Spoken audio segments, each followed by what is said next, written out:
అధ్యాయం 4వ అధ్యాయం 15వ వచనం చదువుతానైనా. ప్రేమ కలిగి సత్యము చెప్పుచు క్రీస్తు వలె ఉండుటకు మనం అన్ని విషయాలు ఎదుగుదాము. ప్రేమ కలిగి సత్యం చెప్పుచు క్రీస్తు వలె ఉండడానికి అన్ని విషయాలు ఎదుగుదాం అని సంఘానికి ప్రభు పరిచర్యలను ఇచ్చాడు. పైన వచనాల్లో మనం చదువుతాం. 13వ వచనం, పరిశుద్ధులు సంపూర్ణులగునట్లును క్రీస్తు శరీరము క్షేమాభివృద్ధి చెందుటకును పరిచర్యధనము జరుపుటకును ఆయన కొందరిని అపోస్తలులుగాను, కొందరిని ప్రవక్తలుగాను, కొందరిని స్వార్థికులుగాను, కొందరిని కాపరులుగాను, ఉపదేశకులుగాను నియమించను.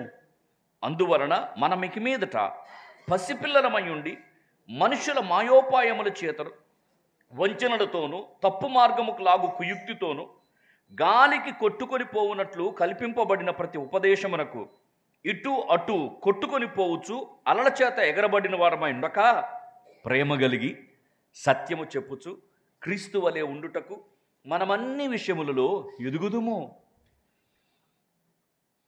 దేవుని సంకల్పం ఏమిటో రోమీలకు రాసిన పత్రికలో చెప్పాడు. ఎఫెసీయులకు రాసిన పత్రికలో సంఘములో దేవుడు పరిచర్యలు ఎందుకు ఇచ్చాడో చెప్పాడు. ఎందుకు పరిచర్యలు ఇచ్చాడు, పరిచర్య ధర్మం ఎందుకు జరగాలి అని చెప్తూ మనము క్రీస్తు వలె ఉండడానికి అన్ని విషయాల్లో ఎదగాలి అన్నాడు. క్రీస్తు వలె ఉండడానికి. నెంబర్ 3, కొరింథీయులకు రాసిన 2వ పత్రిక 3వ అధ్యాయం 18వ వచనం చదువుతారా? కొరింథీయులకు రాసిన 2వ పత్రిక 3వ అధ్యాయం 18వ వచనం. మనమందరమును ముసుగులేని ముఖముతో ప్రభు యొక్క మహిమను అద్దము వలె ప్రతిఫలింపచేయుచు మహిమ నుండి అధిక మహిమ పొందుచు ప్రభువగు ఆత్మ చేత ఆ పోలికగానే మార్చబడుచున్నాము. The ministry of the spirit, దేవుని ఆత్మ పరిచర్యను గురించి ఇక్కడ చెప్తూ అన్నాడు. ఆత్మ చేత ఆ పోలికగా మనం మార్చబడుచున్నాము. ప్రభునందు ప్రియమైన సహోదర సహోదరులారా, రోమీయులకు రాసిన పత్రికలో దేవుని సంకల్పం ఏమిటో చెప్పాడు. తన కుమారుని సారూప్యతలోనికి మార్చబడాలి. ఎఫెసీయులకు రాసిన పత్రికలో సంఘములో పరిచర్య ధర్మం ఎందుకో చెప్పాడు. క్రీస్తు వలె ఉండుటకు మనం అన్ని విషయాలలో ఎదగాలి. కొరింథీయులకు రాసిన 2వ పత్రికలో పరిశుద్ధాత్మ కార్యం గురించి చెప్పాడు. పరిశుద్ధాత్మ చేత ఆ పోలికలోనికి మనం మార్చబడుచున్నాము అన్నాడు. అంటే ప్రభు అయిన యేసుక్రీస్తునందు విశ్వాసం ఉంచిన ప్రతి విశ్వాసి యొక్క అంతిమ లక్ష్యము క్రీస్తు పోలికలోనికి మార్చబడడం, క్రీస్తు సారూప్యతలోనికి మార్చబడడం, ఆయన వలె జీవించటం, ఆయన అడుగుజాడల్లో నడుచుకోవడం, ఆయన మన జీవితాల ద్వారా ఆయనను ప్రతిబింబించటం, మన జీవితాల్లో ఆయన కనబరచటం, మన జీవితాల్లో ఆయన ఘనపరచటం, మనలో ఆయన్ను చూడాలి అనేది దేవుని యొక్క ఉద్దేశం. మనలో ఆయన్ను చూడాలి. ఆయన ఎలా ఉన్నాడో, ఆయన ఎలా జీవించాడో, ఆయన ఎలా మాట్లాడాడో, ఆయన ఎలా ప్రేమ చూపించాడో, ఆయన ఎలా క్షమించాడో, ఆయన ఎలా సహించాడో, ఆయన ఎలా ఆదరించాడో, ఆయన ఎలా కనికరించాడో, ఆయన ఎలా సహాయం చేశాడో, ఆయన ఎలా దీనుడయ్యాడో, ఆయన ఎలా సాత్వికుడయ్యాడో, ఆయన ఎలా దయాళుత్వాన్ని చూపించాడో, ఆయన ఎలాగ మంచితనాన్ని చూపించాడో, మనము కూడా అలా ఉండాలని దేవుని యొక్క ఉద్దేశం. దేవుని నమ్మిన ప్రతి విశ్వాసి కూడా క్రీస్తును ధరించిన వారై, క్రీస్తును పోలిన వారై, క్రీస్తు వలె జీవించటానికి అన్ని విషయాల్లో ఎదగాలి అనేది ప్రభు యొక్క ఉద్దేశం. ఈ రాత్రి మనం చదువుకున్న వచ్చిన భాగాల్లో ఒక సామాన్యమైన వ్యక్తి, చేపలు పట్టే ఒక వ్యక్తి నదీ ప్రాంతంలో, నదులలో, అర్థమవుతుందండి, చేపలు పడుతూ వలలు బాగు చేసుకుంటూ చిన్న పని చేసుకుంటూ, ప్రియులరా, ప్రభువును గూర్చి తెలుసుకొని ప్రభువును వెంబడించి ప్రభు అడుగుజాడల్లో నడిచి ప్రభు కొరకు జీవించి చివరికి ప్రభు ద్వారా ఏమని పిలువబడుతున్నాడంటే యేసు ప్రేమించిన శిష్యుడు. యేసు ప్రేమించిన శిష్యుడు. ప్రభునందు ప్రియమైన సహోదర సహోదరులారా, ఈ రాత్రి వేళ ఆలకించండి. ప్రభు అయిన యేసుక్రీస్తును అనేక మంది జనసమూహాలు వెంబడించాయి. అనేక మంది జనసమూహాలు వెంబడిస్తూ వచ్చాయి. ఒక మాట చదువుతాను చూడండి. మత్తయి సువార్త 5వ అధ్యాయం. మత్తయి సువార్త 5వ అధ్యాయం 4వ అధ్యాయం 24వ వచనం చదువుతున్నాను. గలిలయ, దెకపోలి, యెరూషలేము, యోదయ అను ప్రదేశము నుండి, యోర్దానుకు అవతల నుండి బహుజన సమూహములు ఆయనని వెంబడించెను. 5వ అధ్యాయం 1వ వచనం. ఆయన జనసమూహములను చూచి కొండ ఎక్కి కూర్చుండగా ఆయన శిష్యులు ఆయన యొద్దకు వచ్చెను. బహుజన సమూహాలు ఆయన వెంబడిస్తూ ఉన్నాయి. ఆయన వెంబడిస్తూ ఉన్నాయి. 8వ అధ్యాయం 1వ వచనం చదువుతున్నాను. మత్తయి సువార్త 8వ అధ్యాయం 1వ వచనం చదువుతున్నాను. ఆయన కొండ మీద నుండి దిగి వచ్చినప్పుడు బహుజన సమూహములు ఆయన వెంబడించెను. ప్రియులరా, ప్రభు అయిన యేసు క్రీస్తును బహుజన సమూహాలు వెంబడిస్తూ వచ్చాయి. వీరిలో 70 మందిని ప్రభువు ఏర్పరచుకున్నాడు. లూకా సువార్త 10వ అధ్యాయం 1వ వచనం చదువుతారా?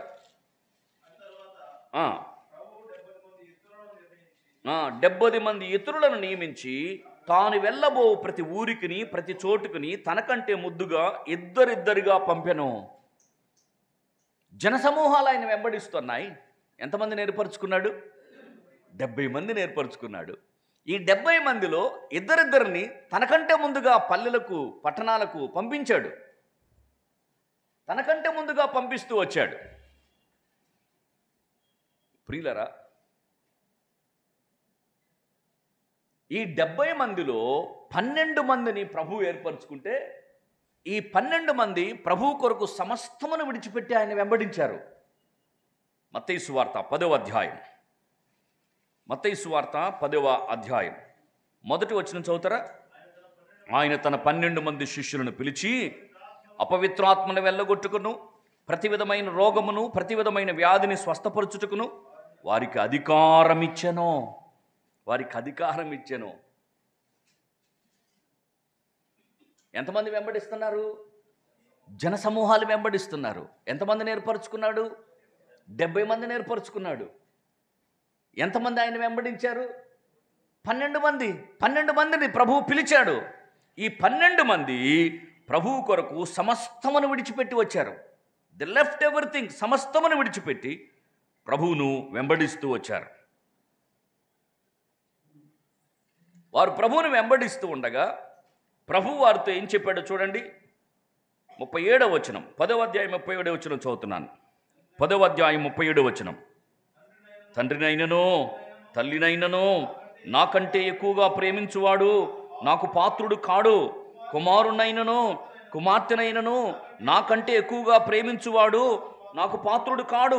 తన సిలువనెత్తుకొని నన్ను వెంబడింపనివాడు నాకు పాత్రుడు కాడు. తన ప్రాణమును దక్కించుకొనివాడు దాన్ని పోగొట్టుకొనును గాని, నా నిమిత్తము తన ప్రాణమును పోగొట్టుకొనివాడు దానిని దక్కించుకొనును. అంటే వీరు ప్రభువుని ఎలా వెంబడించాడంటే, ప్రాణాలు పోగొట్టుకోవడానికి ఆయన సిద్ధపడి సమస్తమును ఆయనకు అప్పగించుకొని, తండ్రి కంటే, తల్లి కంటే, అన్నదమ్ముల కంటే, అక్కజల్లుల కంటే, తమకున్న వారందరికంటే కూడా, అందరికంటే, అన్నిటికంటే అత్యున్నతంగా ప్రభువును ప్రేమించి ప్రభువును వెంబడించారు. ప్రభునందు ప్రియమైన సహోదర సహోదరులారా, ప్రభువును వెంబడిస్తూ ఉండగా ప్రభువు వారి జీవితంలో కలిగించిన పరివర్తన, ప్రభువును వెంబడిస్తూ ఉండగా వారి జీవితంలో కలిగిన మార్పు, ప్రియులారా, అత్యున్నతమైన మార్పును మనం చూస్తాం. ఈ యోహాను ప్రభువు చూచి అంటున్నాడు, నా ప్రియమైన శిష్యుడు, యేసు ప్రేమించిన శిష్యుడు. ఈ శిష్యుని జీవితంలో ప్రభువును వెంబడిస్తూ ఉండగా, ప్రభు అడుగుజాడల్లో నడుస్తూ ఉండగా ఎంత గొప్ప మార్పు మనం చూస్తామంటే, ఒక చేపలు పట్టే జాలరి 5 పుస్తకాలు రాసే ఒక ఉన్నతమైన స్థితికి దేవుడు తీసుకుని వచ్చాడు. అపోస్తులైన పౌలు తర్వాత నూతన నిబంధనలో ఎక్కువ పుస్తకాలు రాసింది యోహానే. ఎక్కువ పుస్తకాలు రాసింది యోహానే. యోహాను సువార్త, యోహాను రాసిన మొదటి పత్రిక, యోహాను రాసిన రెండవ పత్రిక, యోహాను రాసిన మూడవ పత్రిక, ప్రకటన గ్రంథం, ఇలాగ 5 పుస్తకాలు. పౌలు తర్వాత ఎక్కువ పుస్తకాలను రాసింది యోహానే.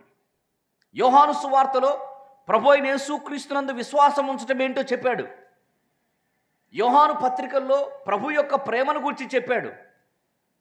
ప్రకటన గ్రంథంలో నిరీక్షణ గురించి చెప్పాడు. ఒక విశ్వాసికి కావలసిన 3 ప్రాముఖ్యమైన సంగతులు: విశ్వాసము, ప్రేమ, నిరీక్షణ. ఈ మూడింటిని కూడా చాలా వివరంగా, చాలా చక్కగా తన గ్రంథాల్లో యోహాను రాస్తూ వచ్చాడు. అంటే ఒక సామాన్యమైన వ్యక్తిని ఎంత ఉన్నతమైన స్థితికి తీసుకుని వచ్చాడంటే, ఎంత పరివర్తన తానులో కనబడతా ఉందంటే, ప్రియులరా, యేసు ప్రేమించిన శిష్యుడయ్యాడు. యేసు ప్రేమించిన శిష్యుడయ్యాడు. ఈ శిష్యునికి ఉన్న మరొక అలవాటు ఏంటంటే, యేసుక్రీస్తుకు దూరంగా ఉండడానికి ఎప్పుడు ఇష్టపడేవాడు కాదు. ఆయన రొమ్మునే ఆనుకుని ఉండేవాడు. ఆయన రొమ్మునే ఆనుకుని ఉండేవాడు. ఆయన హత్తుకొని జీవించేవాడు. Very intimate and very close, అత్యంత దగ్గరగా జీవించినవాడు. ఆయనకెప్పుడు దూరంగా ఉండడానికి ఇష్టపడినవాడు కాదు.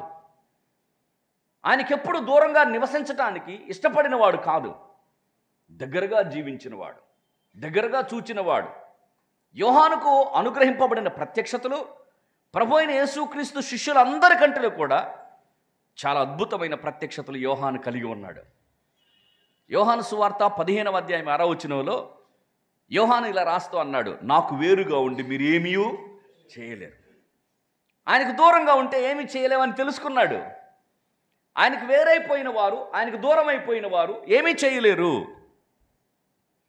ఏమీ చేయలేరు. దేవునికి అత్యంత దగ్గరగా నడిచినవాడు. ప్రభునందు ప్రియమైన సహోదర సహోదరులారా, జనసమూహాలు వెంబడిస్తూ ఉన్నాయి. వారిలో 70 మందిని ప్రభువు ఏర్పరచుకున్నాడు. ఇద్దరిద్దరిని తనకంటే ముందుగా పట్టణాలకు, గ్రామాలకు పంపాడు. వారిలో 12 మందిని ప్రభువు పిలిచాడు. ఈ 12 మంది సమస్తమును ప్రభువు కొరకు విడిచిపెట్టి ప్రభువుని వెంబడించారు. ఈ 12 మందిలో 3 ప్రభువుకు అత్యంత దగ్గరగా నడిచారు. 3 అత్యంత దగ్గరగా నడిచారు. 1 పేతురు, 2 యోహాను, 3 యాకోబు. ఈ 3 కూడా ప్రభువుకు అత్యంత దగ్గరగా నడిచారు.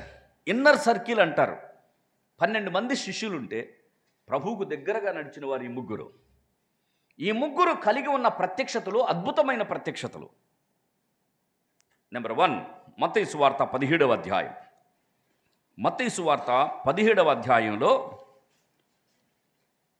17వ అధ్యాయం మొదటి వచనం చదువుతారా?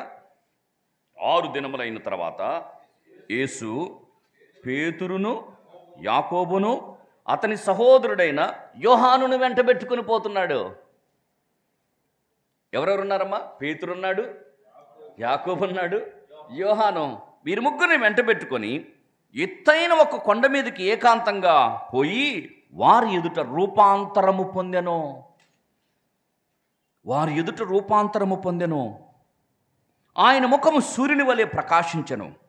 ఆయన వస్త్రము వెలుగు వలె తెల్లనివాయెను. ఇదిగో మోషేయు ఏలియాయు వారి కనబడి ఆయనతో మాటలాడుచుండిరి. అప్పుడు పేతురు, ప్రభువా, మనం ఇక్కడ ఉండటం మంచిది. నీకు ఇష్టమైతే ఇక్కడ నీకు ఒకటియు, మోషేకు ఒకటియు, ఏలియాకు ఒకటియు 3 పర్ణశాలలు కట్టుదమని యేసుతో చెప్పాను. అతడు ఇంకా మాట్లాడుచుండగా ఇదిగో ప్రకాశమానమైన ఒక మేఘము వారిని కమ్ముకొనిను. ఇదిగో ఈయన నా ప్రియకుమారుడు, ఈయన యందు నేను ఆనందించుచున్నాను, ఈయన మాట వినుడని ఒక శబ్దము ఆ మేఘములో నుండి పుట్టెను. 12 మంది శిష్యులుంటే 12 మందిలో ఈ 3 ప్రభువుతో వెళ్ళారు. ఈ 3 ప్రభువుతో వెళ్తే ఈ 3 ఆ కొండ మీద ప్రభువు రూపాంతరం చెందడాన్ని చూచారు. ఆయన రూపాంతరం చెందినప్పుడు ప్రకాశమానమైన ఒక మేఘము ఆయన కమ్ముకుంది. ఆకాశం నుంచి ఒక శబ్దం వస్తూ ఉంది, ఇదిగో ఈయన నా ప్రియ కుమారుడు, ఈయన యందు నేను ఆనందించుచున్నాను. ప్రియులరా, ఈ 3 దేవుని యొక్క మహిమను చూచారు. They saw the glory of God. దేవుడు ఎంత మహిమ కలిగిన వాడో. ప్రభు అయిన యేసుక్రీస్తు మహిమ ఎంత గొప్పదో, ఆయన ఎంత ప్రభావం కలిగిన వాడో. ప్రియులరా, పేతురు, యోహాను, యాకోబులు చూస్తూ వచ్చారు. నెంబర్ 2, రెండో మాట చదువుతున్నాను చూడండి. లూకా సువార్త 8వ అధ్యాయం 40వ వచనం చదువుతున్నాను. లూకా సువార్త 8వ అధ్యాయం 40వ వచనం చదువుతున్నాను చూడండి.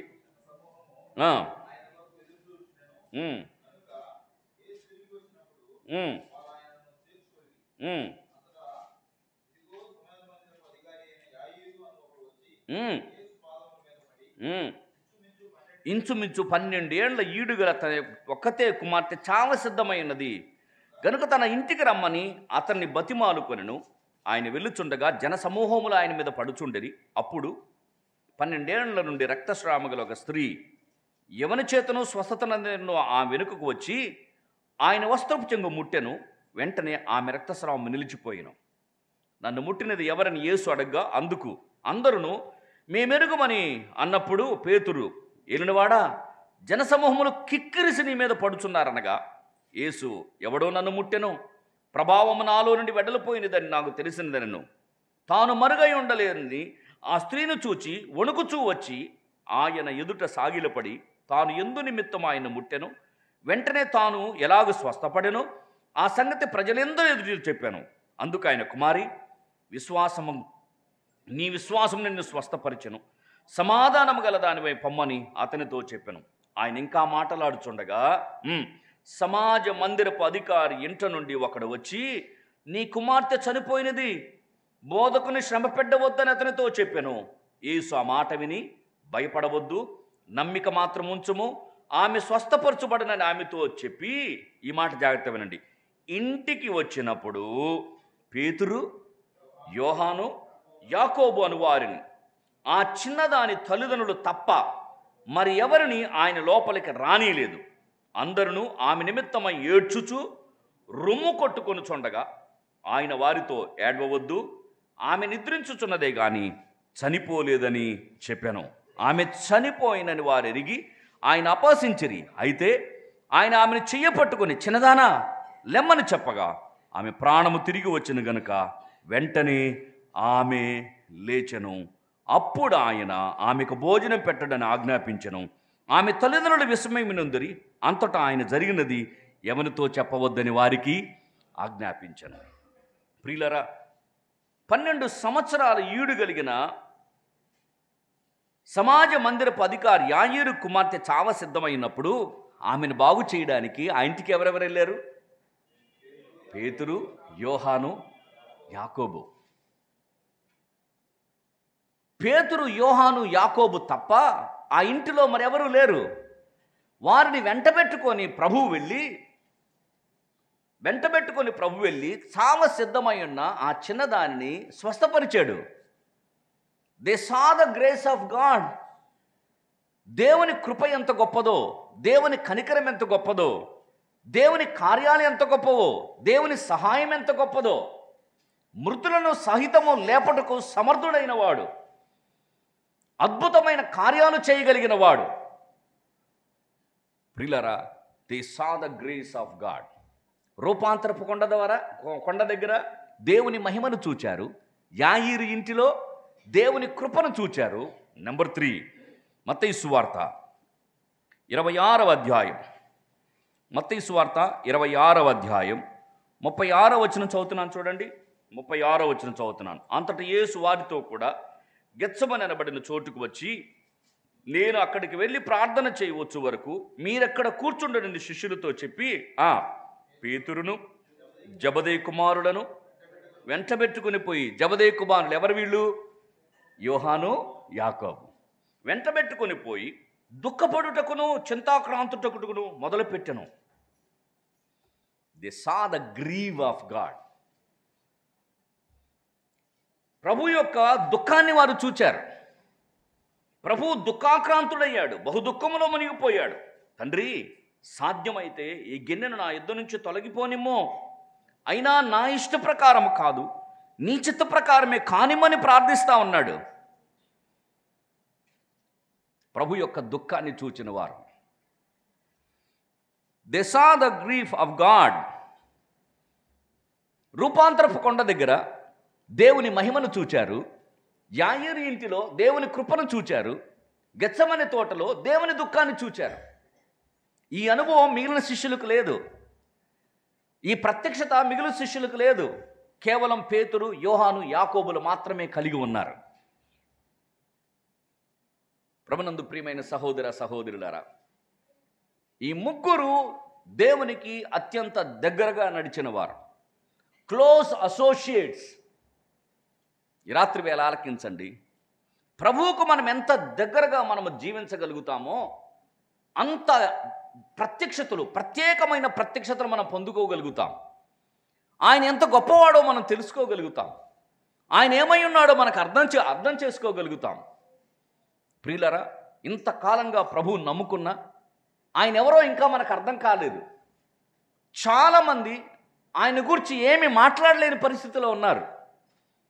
ప్రార్థనకు వెళ్తున్నారు, వస్తున్నారే కానీ, వాక్యం చదువుతున్నారు, సహవాసం చేస్తున్నారు, పరిచర్య చేస్తున్నారే కానీ ఆయన గురించి ఒక్క మాట కూడా చెప్పలేని వారు, ఆయన గూర్చిన ఒక్క అనుభవం కూడా కలిగి ఉండలేని వారు,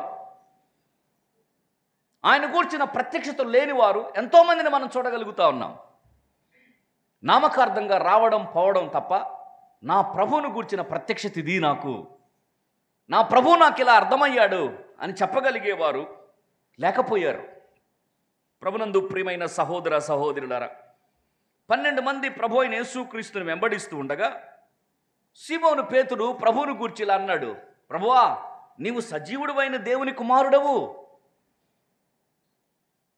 ప్రభు అయిన యేసుక్రీస్తుని వెంబడిస్తున్న పేతురుకు ప్రభువును గూర్చి అర్థమైన సంగతి ఏమిటంటే, ఈయన సజీవుడు, ఈయన దేవుని కుమారుడు, ఈజ్ లివింగ్ గాడ్.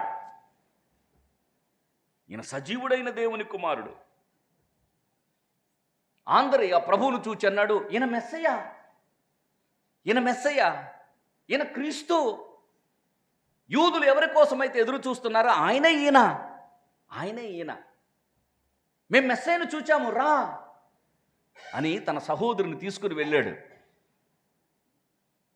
తన్ను వెంబడిస్తున్న వారు ఆయన ఏమై ఉన్నాడో అర్థం చేసుకున్నారు, ఆయన ఏమై ఉన్నాడో తెలుసుకున్నారు, దైవ ప్రత్యక్షతను కలిగి ఉన్నారు. ప్రభునందు ప్రియమైన సహోదర సహోదరులారా, జబదయి కుమారుడైన యాకోబు ప్రభువును వెంబడిస్తూ ఉండగా ఆయన చూచి, ఈయన ప్రభు, హీస్ మై లార్డ్, ఈయన నా ప్రభు అని తెలుసుకున్నాడు. యోహాను ఆయన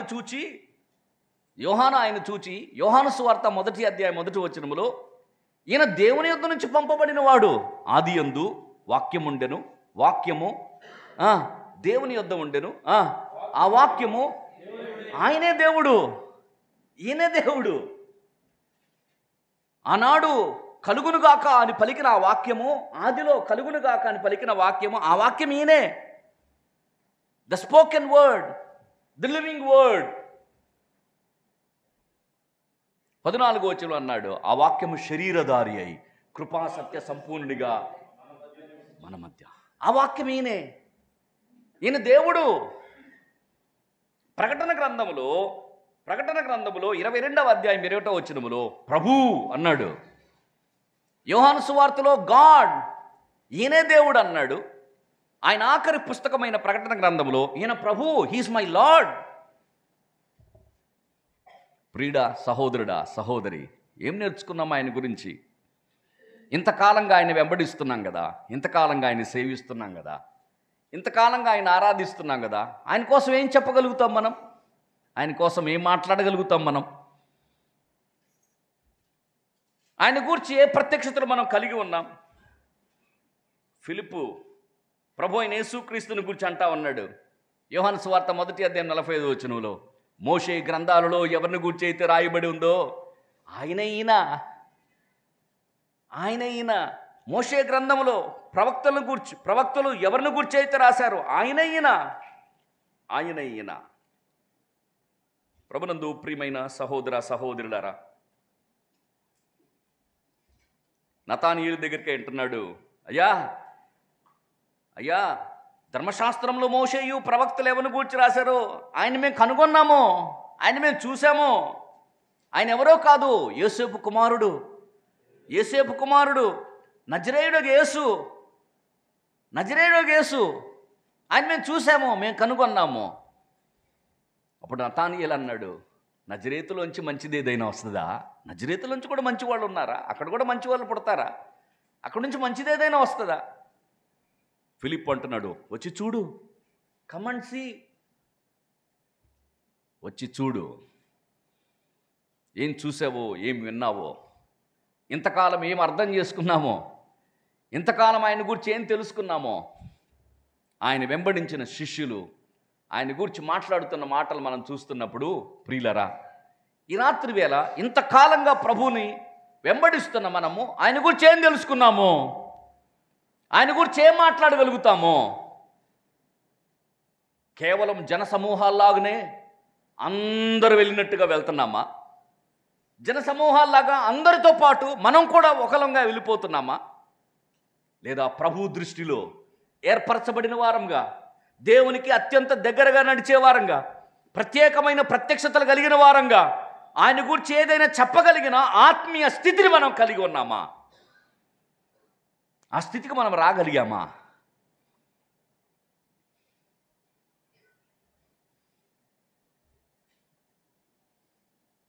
నజరేతులో మంచిదేదైనా వస్తుందా అని నతానీయేలు అన్న ఆయన చూచిన తర్వాత ఏమన్నాడు తెలుసా? 49వ వచనంలో, బోధకుడా, నీవు దేవుని కుమారుడవు, నీవు ఇశ్రాయేలుకు రాజువు, నీవే రాజువు, you are the son of God, నీవు పరలోకము నుంచి పంపబడిన వాడవు, నీవు దేవుని కుమారుడవు. ప్రభునందు ప్రియమైన సహోదర సహోదరులారా,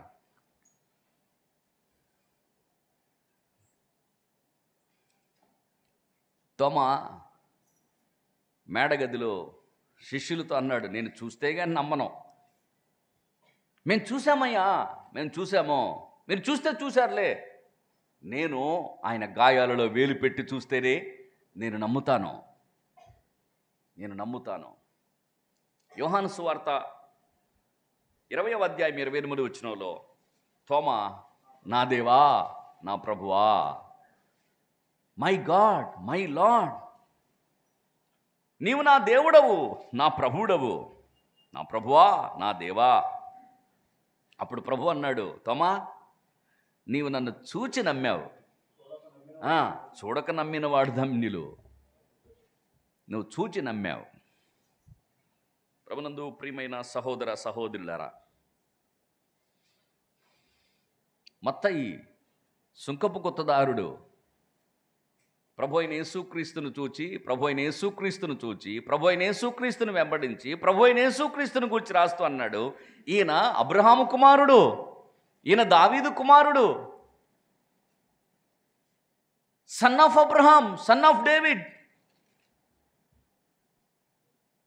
అబ్రహాము కుమారుడు ఇస్సాకు బలిగా అర్పింపబడినట్టుగా మానవాళి కొరకై బలిగా అర్పింపబడే యేసుక్రీస్తు ఈయనే. సర్వమానవాళి కొరకు బలి అయిపోయే ప్రభువు ఈయన. అమోరియా పర్వతం మీద అబ్రహాము కుమారుడు దహన బలిగా అర్పించబడ్డాడు కదండి.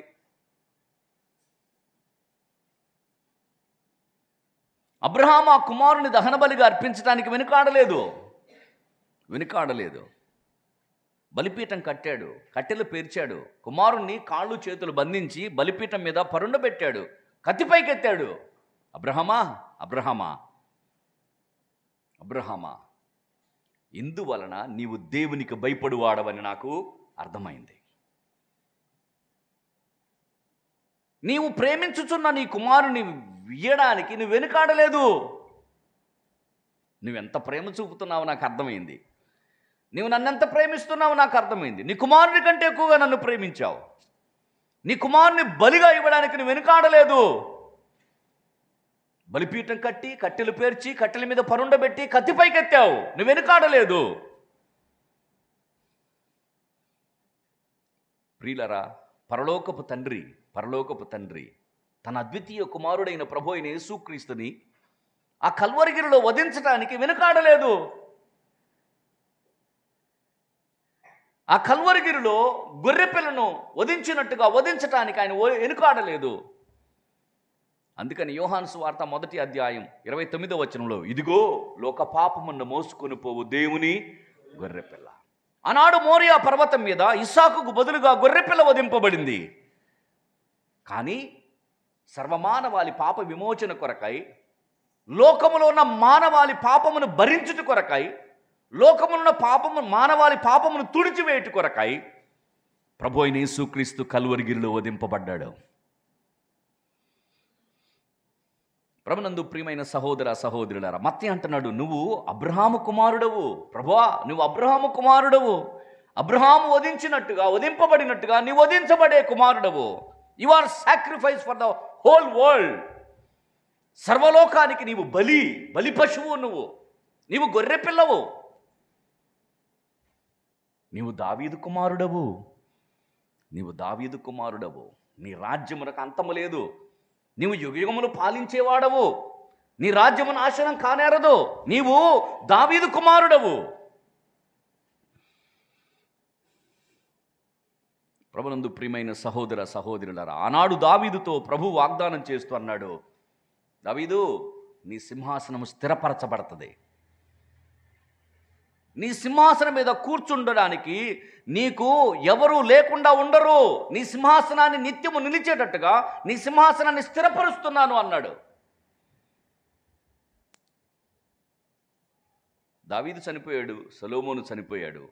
కానీ యుగయుగాలు ఏలే నిత్యుడైన రారాజు అయిన ప్రభు అయిన యేసుక్రీస్తు ఈ సర్వలోకమును పాలించే ప్రభువు, రారాజు, రాజులకు రాజు, ప్రభువులకు ప్రభువు. You are king of kings, lord of lords. నువ్వు దావీదు కుమారుడవు. మనమేం తెలుసుకున్నాం మరి? మనకేం తెలుసు ఆయన గురించి? ఏం నేర్చుకున్నాం ఆయన గురించి? ఏం చెప్పగలుగుతాం ఆయన గురించి? ఏం భక్తి కొనసాగిస్తున్నాం మనము? ఊరికే వచ్చిపోతూ ఉంటే మనం ఎప్పుడు ఆ కుమారుని సారూప్యతలోనికి మార్చబడాలి? అర్థమవుతుందండి? బహుజన సమూహాలు ఆయన వెంబడించాయి. 70 మందిని ఏర్పరచుకున్నాడు. వారిలో 12 మందిని ఏర్పరచుకుంటే వారు సమస్తమును విడిచిపెట్టి ప్రభువుని వెంబడించారు. వారిలో 3 ఆయనకు అత్యంత సన్నిహితంగా, అత్యంత దగ్గరగా నడిచి ప్రత్యేకమైన ప్రత్యక్షతలు పొందుకున్నారు. వీరిలో 19వ అధ్యాయం, యోహాను సువార్త 19వ అధ్యాయం, యోహాను సువార్త 19వ అధ్యాయం 26వ వచనం చదువుతానైనా. 26వ వచనం లేదా 25వ వచనం కూడా, 25వ వచనం కూడా. ఆయన తల్లి సహోదరియు, క్లోపా భార్య అయిన మరియయు, మగ్దలేని మరియయు యేసు సిలువ యొద్ద నిలుచుండెరి. యేసు తన తల్లియు తాను ప్రేమించిన శిష్యుడును దగ్గర నిలిచి ఉండుట చూచి. ఈ మాట వినండి. ప్రభునందు ప్రియమైన సహోదర సహోదరులారా, యేసు తల్లియు, ఆయన తల్లి సహోదరియు, క్లోఫా భార్య అయిన మరియయు, మగ్దలేని మరియయు యేసు సిలువ యొద్ద నిలుచుండిరి. యేసు సిలువ యొద్ద నిలుచుండిరి. యేసు తన తల్లియు తాను ప్రేమించిన శిష్యుడును దగ్గర నిల్చుండ చూచి. అంటే యోహాను ఎక్కడున్నాడు? సిలువ దగ్గర ఉన్నాడు. మత్తయి సువార్త 26వ అధ్యాయం 56వ వచనం చదువుతున్నాను చూడండి. 26వ అధ్యాయం 56వ వచనం. అయితే ప్రవక్తల లేఖనమును నెరవేరునట్లు ఇదంతయు జరిగినని చెప్పెను. అప్పుడు శిష్యులందరూ ఆయన్ని విడిచి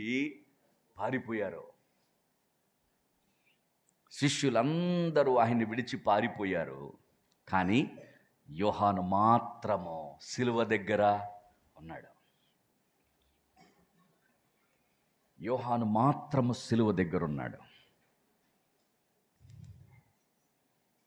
సిలువలో ప్రభు అయిన యేసు క్రీస్తును చూస్తున్న యోహానుకు దేవుని ప్రేమ ఏమిటో అర్థమైంది. ఆయన ఎంత ప్రేమ కలిగిన వాడో యోహాను చూస్తూ ఉన్నాడు. శిష్యులందరూ పారిపోయారు, శిష్యులందరూ దూరమైపోయారు, అందరూ విడిచిపెట్టారు. యోహాను మాత్రమే సిలువ దగ్గర ఉన్నాడు. సిలువలో ఆకాశానికి భూమికి మధ్య వ్రేలాడబడుతున్న ప్రభువును చూస్తున్నప్పుడు ప్రియులారా, యోహానుకు దేవుని ప్రేమ ఏమిటో అర్థమైంది. 3వ అధ్యాయం 16వ వచనములో దేవుడు లోకమును ఎంతో ప్రేమించెను, దేవుడు లోకమును ఎంతో ప్రేమించెను కాగా తన అద్వితీయ కుమారుని యందు విశ్వాసముంచు ప్రతివాడు నశింపక నిత్య జీవం పొందినట్లు ఆయనను అనుగ్రహించెను. ఆయన అప్పగించాడు, ఆయన అనుగ్రహించాడు. నశింపక నిత్య జీవం పొందడానికి, నిత్య నరకాగ్నికి వెళ్లకుండా నిత్య జీవాన్ని పొందడానికి, ప్రియులరా, పాపాత్ములైన మానవుని యొక్క పాప పరిహారం కొరకై రక్తము చిందించబడడానికి, దేవుని గొర్రె పిల్లగా వధింపబడడానికి, లోకములో ఉన్న మానవాళ్ళందరికీ బదులుగా ప్రభు అయిన యేసుక్రీస్తు ఆ సిలువలో వధింపబడ్డాడు. ఆ సిలువలో వధింపబడ్డాడు. ప్రభునందు ప్రియమైన సహోదర సహోదరులరా,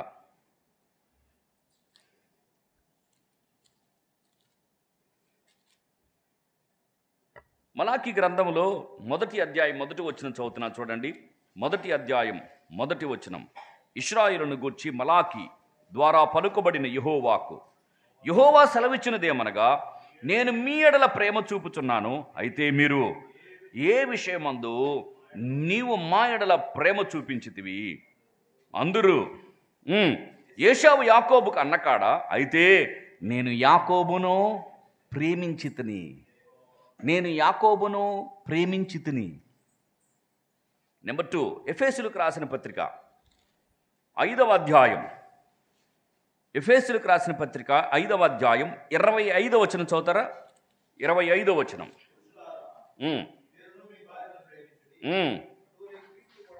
అటువలే క్రీస్తు కూడా సంఘమును ప్రేమించి, మలాకీ గ్రంథములో నేను యాకోబును ప్రేమించాను అన్నాడు, ఎఫెసీయులకు రాసిన పత్రికలో నేను సంఘమును ప్రేమించాను అన్నాడు.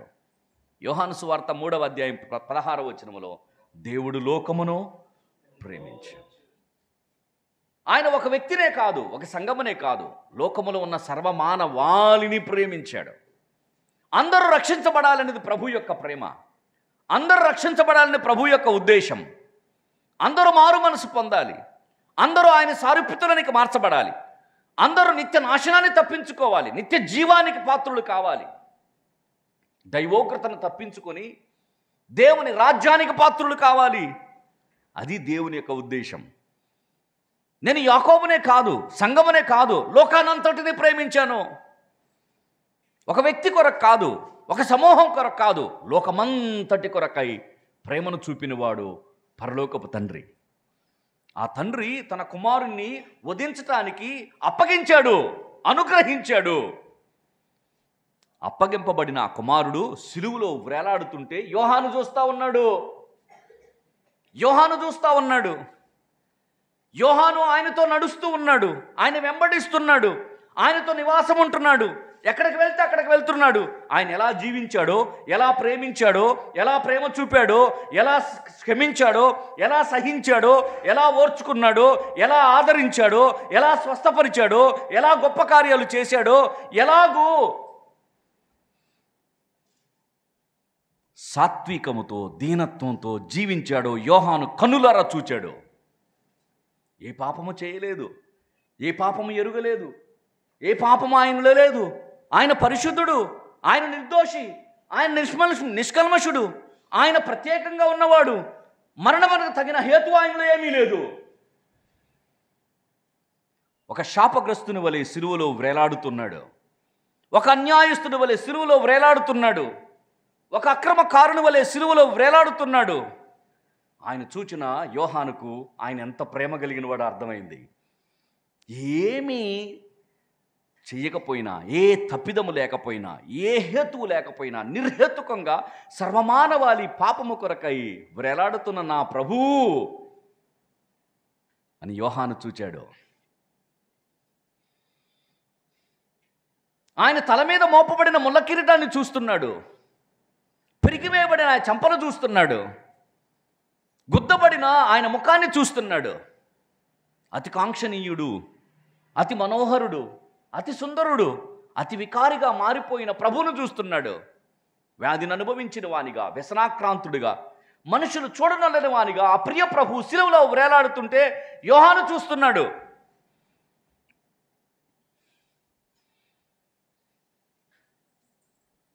వీపు కొరడాలతో దున్నబడింది, చీల్చబడింది.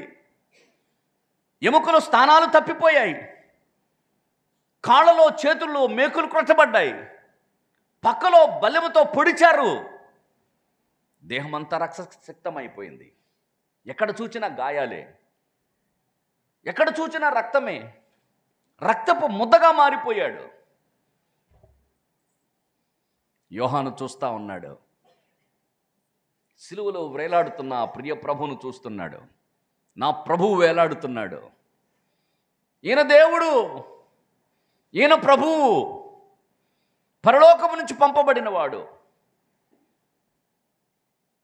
మానవాళి రక్షణ కొరకై వేలాడుతున్నాడు అని ఆ ప్రియ ప్రభు యొక్క ప్రేమను యోహాను చూచాడు. దేవుడు మానవుడయ్యాడు, శరీరమును ధరించుకున్నాడు, శరీరధారిగా ఈ లోకానికి వచ్చాడు, మన మధ్య నివసించాడు, మన మధ్య గొప్ప కార్యాలు చేశాడు, మన క్షేమము కొరకు, మన రక్షణ కొరకు ఎన్నో బోధలు చేశాడు. ఆయన ప్రేమను చూపించాడు, ఆయన సహనాన్ని నేర్పించాడు, క్షమాపణ నేర్పించాడు. ప్రియులారా, నన్ను వెంబడించండి అని చెప్పాడు. Follow me, follow me. మత్తయి సువార్త 4వ అధ్యాయంలో ప్రభువు చెప్పిన మాట, 4వ అధ్యాయం 20వ వచనం చదువుతున్నాను, 19-20 వచనాలు. ఆయన నన్ను నా వెంబడి రండి, నేను మిమ్మల్ని మనుషుల పట్టు జాలలుగా చేసేదని వారితో చెప్పాను. వెంటనే వారు తమ వలలు విడిచిపెట్టి ఆయనను వెంబడించను. ఫాలో మీ, నన్ను వెంబడించండి. This is the desire of Jesus Christ. తండ్రి యొక్క సంకల్పం ఏమిటో మనం చూసాం. తన కుమారుని సారూప్యతలోనికి మార్చబడాలి అని. సంఘం యొక్క పరిచర్య యొక్క ఉద్దేశం ఏంటో చూసాం. క్రీస్తు వలె ఉండుటకు అన్ని విషయాల్లో ఎదగాలి అని. పరిశుద్ధాత్మని కార్యం ఏంటో చూసాం. ఆయన పోలికలోనికి మార్చబడాలి అని. ఇప్పుడు ప్రభు అంటున్నాడు, ఫాలో మీ, నన్ను ఫాలో అవ్వండి, నన్ను వెంబడించండి, నా అడుగుజాడల్లో నడవండి. నేను సాత్వికుడిగా ఉన్నట్టుగా మీరు సాత్వికంగా ఉండండి. నేను దీనుడిగా ఉన్నట్టుగా మీరు దీనులుగా ఉండండి. నేను క్షమించినట్టుగా మీరు క్షమించండి. నేను ప్రేమించినట్టుగా మీరు ప్రేమించండి. Follow me, follow me. ప్రభునందు ప్రియమైన సహోదర సహోదరులారా, ఆ ప్రియ ప్రభువు సిలువ దగ్గర యోహాను ఆ ప్రియ ప్రభు యొక్క ప్రేమను చూస్తున్నప్పుడు వినండి, యోహానులో కలిగిన పరివర్తన, యోహానులో కలిగిన పరివర్తన, యోహానులో కలిగిన మార్పు, యోహాను రూపాంతరము చెందిన విధానం. యోహాను క్రీస్తు ప్రేమను గురించి రాసినట్టుగా మరి ఏ భక్తుడు రాయలేదు. దేవుని ప్రేమ ఎంత గొప్పదో యోహాను రాశాడు. దేవుని ప్రేమ ఎంత గొప్పదో యోహాను రాశాడు. యోహాను క్రీస్తు మరణాన్ని గురించి యోహాను రాసినట్టుగా మరెవరూ రాయలేదు. యోహాను రాసినట్టుగా మరెవరూ రాయలేదు. ఇదిగో లోక పాపమును మోసుకొని పోవు దేవుని గొర్రెపిల్ల అన్నాడు 1వ అధ్యాయం 29వ వచనంలో. 2వ అధ్యాయం 19వ వచనంలో యేసు ఈ దేవాలయమును పడగొట్టుడి, 3 దినములలో నేను లేపుదునని వారితో చెప్పాను. దేవాలయం పడగొట్టబడినట్టుగా పడగొట్టబడ్డాడు. అర్థమవుతుందండి? Violent death, violent death. ఒక దేవాలయాన్ని పడగొట్టేటప్పుడు, ఒక కట్టడాన్ని పడగొట్టేటప్పుడు ఎలా పడగొడతారు అమ్మా? ఎలా పడగొడతారు? బుల్డోజర్స్ తోటి, సుత్తెలతోటి, మ్రానులు కదండి. Violent death. ప్రభు అయిన యేసుక్రీస్తు ఆయన మరణించిన విధానం, గొర్రెపిల్లగా మనకు బదులుగా ఆయన మరణించాడు. ఆ స్థానం ఆయనది కాదు, ఆ మరణం ఆయనది కాదు, మనకు బదులుగా మరణించాడు. ఎలా మరణించాడు? Violent death. గుద్దారు, అవమానపరిచారు, ఉమ్మివేశారు, నువ్వు కాదు అన్నారు, నువ్వు మాకు అక్కర్లేదు అన్నారు, అపహాస్యం చేశారు. ఆయన ముఖం చూస్తే ఎలా ఉంది అంటే వ్యాధిని అనుభవించేవానిగా ఉంది. ఏం వ్యాధి వచ్చింది ఆయనకి? ఏం బాగలేదు ఆయనకి. అలా కొట్టారు. Violent death. 3వ అధ్యాయంలో అన్నాడు, మోషే అరణ్యములో సర్పము ఎలాగూ ఎత్తునో అలాగే విశ్వసించు ప్రతివాడు నశింపక ఆయన ద్వారా నిత్యజీవం పొందినట్లు మనుష్య కుమారుడు ఎత్తబడవలెను. ఎత్తబడ్డాడు. ఆనాడు అరణ్యములో సర్పమును చూచి తాపకరమైన సర్పమును, ఆ ఇత్తడి సర్పమును చూచి తాపకరమైన సర్పముల చేత కరవబడిన వారు ఎలాగ నిదానించి చూచి బ్రతికారో, ఈ ప్రియ ప్రభువు ఆకాశానికి భూమికి మధ్య వేలాడదీయబడ్డాడు. శాపగ్రస్తునిగా వేలాడదీయబడ్డాడు. మ్రాను మీద ఎవరు వేలాడదీయబడతారు? శాపగ్రస్తులు వేలాడదీయబడతారు. శాపగ్రస్తులు వేలాడదీయబడతారు. ఏం శాపం చేశాడు ఈయన? ఏ పాపం చేశాడు ఈయన? ఏ దోషం చేశాడు ఈయన? ఏ తప్పిదం చేశాడు ఈయన? శాపగ్రాహులైన మనలను విడిపించుట కొరకై ఆయన శాపగ్రాహి అయ్యాడు. శాపగ్రస్తులమైన మనలను విడిపించుట కొరకు ఆయన శాపగ్రాహి అయ్యాడు. ప్రభునందు ప్రియమైన సహోదర సహోదరులారా,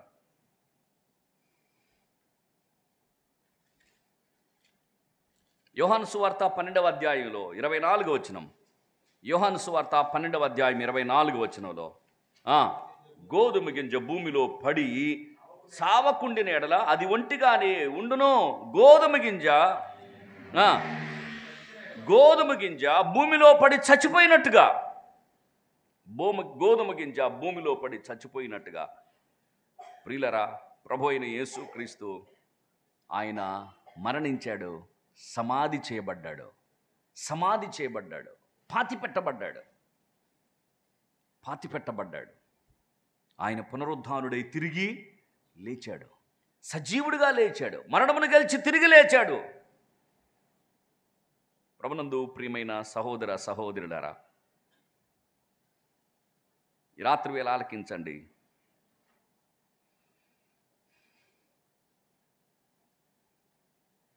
మన కొరకై మనకు బదులుగా మరణించిన వాడు ప్రభు అయిన యేసుక్రీస్తు. దేవాలయం వలె పడగొట్టబడి ఒక బ్రూటల్ డెత్, వైలెంట్ డెత్ను అనుభవించిన వాడు ప్రభు అయిన యేసుక్రీస్తు. ఆయన పైకెత్తబడి శాపగ్రస్తమైన మరణాన్ని పొందినవాడు ప్రభు అయిన యేసుక్రీస్తు.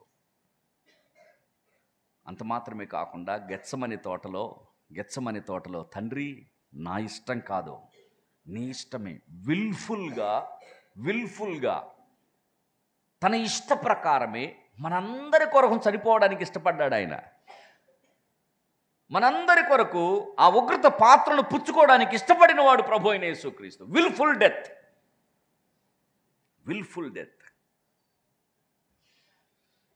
ప్రభునందు ప్రియమైన సహోదర సహోదరులారా, యోహాను ఆ సిలువలో వేలాడుతున్న ప్రభువును చూస్తున్నాడు.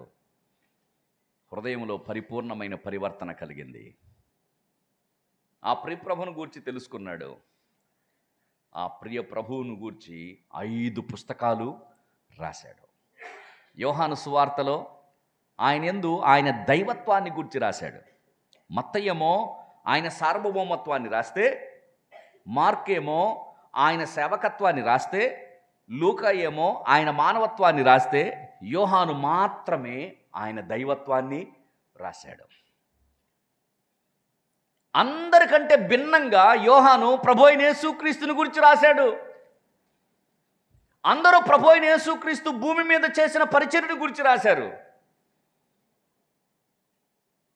శరీరధారిగా ఆయన భూమి మీద చేసిన పరిచర్యను గురించి రాశారు.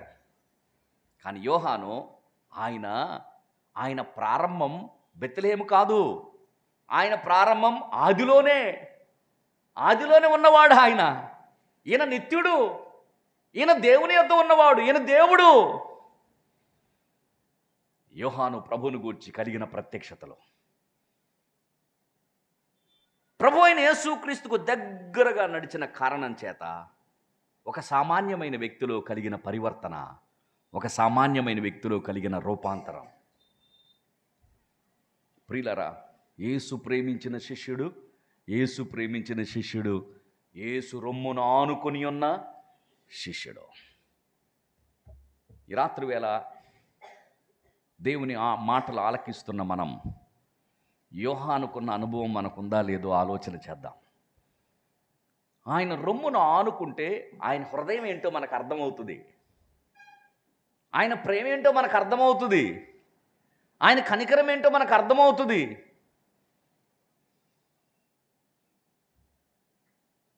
ఆయనకు దూరంగా ఉండి మనమేమీ చేయలేము.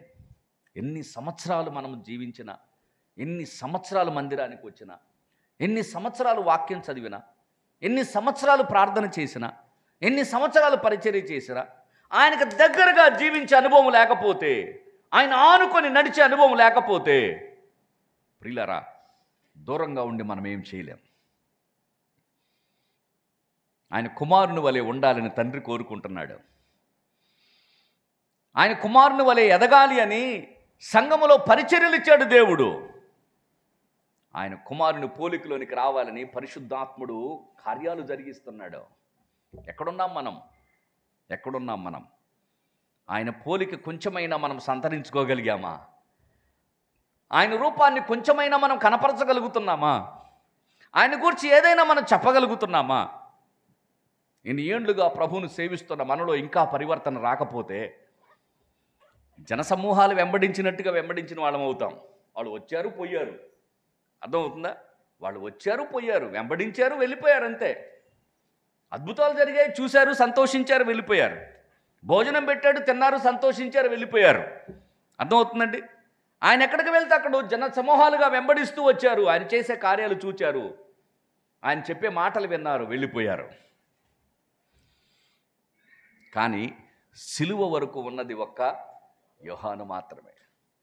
సిలువ వరకు ఉన్నాడు, సిలువను దగ్గరగా చూశాడు, ఆ ప్రియ ప్రభు ప్రేమను దగ్గరగా చూశాడు. ప్రియులరా, ఆయనకు దూరమై మనం ఏమి చేయలేం. అప్పగించుకుందాం. ఈ రాత్రైనా ప్రభు దగ్గర, ప్రభువా, ఇక నుంచి అయినా నీ దగ్గరగా నడుస్తాను, నీ రొమ్మును ఆనుకొని ఉంటాను, నీతో సహవాసం నాకు కావాలి, నీ అడుగుజాడలో నడుస్తాను అని ప్రభువుతో తీర్మానం చేసుకుందాం. ఆయన కుమారుని సారూప్యతలోనికి మార్చబడడానికి ప్రభువుకు అప్పగించుకుందాం. అతి కృప పరిశుద్ధాత్మ దేవుడు మన అందరికి అనుగ్రహించునుగాక. తలలు వంచండి, కళ్ళు మూసుకునండి, ప్రార్థన చేసుకుందాం. తలలు వంచండి, కళ్ళు మూసుకునండి, ప్రార్థన చేసుకుందాం. ప్రియ సహోదరి సహోదరుడా, ఒక సామాన్యమైన వ్యక్తి, చేపలు పట్టేవాడు, తన జీవితంలో కలిగిన పరివర్తన. నువ్వెంత గొప్పవాడైతే ఏముంది, దేవుడు లేకుండా, దేవునికి దూరమై నువ్వెంత గొప్పగా బ్రతికితే ప్రయోజనం ఏముంది? దేవునికి దూరమై ఎంత ఉన్నతమైన స్థితిలో నీవు జీవిస్తే ప్రయోజనం ఏమిటి? దేవునికి వేరుగా ఉండి మనం ఏం చేయగలుగుతామో? ఎంతోమంది జనసమూహాలు వెంబడించారు, కానీ ఆయనకి దగ్గర కాలేకపోయారు, ఆయనతో నివసించలేకపోయారు, ఆయన చూడలేకపోయారు, ఆయన నేర్చుకోలేకపోయారు. ఆయన ఏమై ఉన్నాడో ఆయన్ను తన జీవితంలో చేర్చుకోలేకపోయారు, గణపరచలేకపోయారు. జనసమూహాలు తండోపతండాలుగా ప్రభువుని వెంబడించారు, కానీ ప్రియులరా, ఆయన పెట్టిన భోజనం తిన్నారు, ఆయన చేసిన కార్యాలు చూశారు, నువ్వు మహారాజువు, నువ్వు మా రాజువు అన్నారు. కానీ ఆయన రక్షకుడు, ఆయన లోకానికి రక్షకుడు అని ఆయన ప్రేమను గ్రహించలేకపోయారు, ఆయన ప్రేమను ఎరుగలేకపోయారు. ప్రియుడా, ఎంతకాలం దూరంగా జీవిస్తావు? ఎంతకాలం దేవునికి విరోధంగా బ్రతుకుతావు? యోహాను వలె ప్రభువుకు అప్పగించుకుందాం. దేవా, నీకు దగ్గరగా బ్రతుకుతాను నాయన, ఇన్నర్ సర్కిల్లో ఉంటాను, నేను నీ రొమ్మును ఆనుకొని ఉంటాను అని ప్రభువుకు అప్పగించుకొని ప్రభు కొరకు నమ్మకంగా జీవించి ఆయన సారూప్యతలోనికి మార్చబడదుగాక. అట్టి కృప పరిశుద్ధాత్మ దేవుడు మనందరికీ అనుగ్రహించునుగాక. పరిశుద్ధుడా, మహోన్నతుడా, పరలోకమందున్న మా తండ్రి, మీ ప్రేమ ఎంత గొప్పది నాయన. మీ ప్రియకుమారుని మా కొరకు మీరు అనుగ్రహించారు. మేము నశింపక నిత్య జీవాన్ని పొందాలి అని ఆ ప్రియుణ్ణి కలువరిగిరిలో మీరు వధించారు. ఆయన కార్చిన రుధిరధారలలో మా ప్రతి పాపమును కడిగారు, పరిశుద్ధపరిచారు. దేవా, సంఘంలో మమ్మను చేర్చారు. మీ పిల్లలుగా మమ్మను దేవా చేర్చుకున్నారు, మీ ఇంటిలో చేర్చుకున్నారు. మీ కుమారులుగా అధికారం ఇచ్చారు, మీ ఇంటిలో స్వాస్థ్యం ఇచ్చారు, పరసంబంధమైన ప్రతి ఆశీర్వాదానికి పాత్రులుగా చేశారు. దేవా, అయినా మేము ఇంకా దూరంగానే బ్రతుకుతున్నాం నాయన. జనసమూహంలో కొట్టుకుని పోయినట్టుగా కొట్టుకుని పోతున్నాం. యోహాను వలె దగ్గరగా ఉండలేకపోతున్నాం. యేసు ప్రేమించిన శిష్యుడు అని పిలిచే స్థాయికి మేము అలాగపోతున్నాం. మీ రొమ్మును ఆనుకునే అనుభవంలోనికి మేము ఇంకా రాలేదు ప్రభువా. దయతో మీ కనికరం చూపండి. మిమ్మల్ని ఆనుకొని జీవించే అనుభవాన్ని మాకు దయచేయండి. మీ సారూప్యతలోనికి మార్చబడే ఆ గొప్ప అనుభవాన్ని మేము కలిగి ఉండడానికి మీ కృప చూపించండి. మేము బ్రతికి ఉండగానే క్రీస్తుని మా జీవితంలో చూపించటానికి మా ప్రతి అడుగులో, మా ప్రతి పనిలో, మా ప్రతి మాటలో, మా ప్రతి కార్యంలో మిమ్మల్ని చూడగలుగునట్లుగా ప్రభువా మా జీవితాలు మిమ్మల్ని కనబరిచేవిగా ఉండడానికి మీ సహాయం అందించండి. రాజుపాలెంలో మా ప్రియులు ఆనందరావుని బట్టి, కుటుంబాన్ని బట్టి, సంఘాన్ని బట్టి మీకు స్తోత్రం చెల్లిస్తున్నాం. మీరు ఏర్పరచుకొని